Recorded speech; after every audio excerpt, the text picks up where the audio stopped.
এমন বৃষ্টিমুখর একটা দিনে খিচুড়ি না হলে কিন্তু একদম জমবে না, তাই না? বাইরে বৃষ্টি নেমেছে দেখি এক দৌড়ে চলে গেলাম কিচেনে খিচুড়ি বসাবো।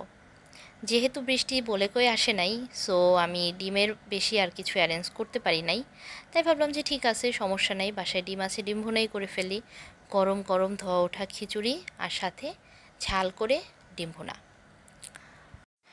আমার কাছে মনে হয় খিচুড়ি বোধহয় এমন একটা খাবার যেটা হচ্ছে আপনি গরুর মাংস দিয়ে যদি খান বা হচ্ছে চিকেন দিয়ে খেলেন, যেমন খেতে মজা লাগবে ঠিক একইভাবে আবার যদি বেগুন ভাজা দিয়ে খান তাহলেও কিন্তু খেতে বেশ লাগে। তারপরে এই যেমন ধরেন আজকে ডিম ভুনা করেছি, আমি ডিম ভুনা দিয়ে কিন্তু খিচুড়িটা খেতে ভালোই লাগতেছে। তারপরে আবার ধরেন যে অনেক ধরনের ভর্তা যদি করেন সেগুলা দিয়ে খেতেও অস্থির লাগে। তবে আমার কাছে মনে হয় কি, এই সবগুলো আইটেমের সাথেই যদি একটু মরিচ পেঁয়াজের ভর্তা বানিয়ে নেওয়া যায় না, তাহলে কিন্তু খিচুড়িটা একটা অন্য লেভেলে চলে যায়।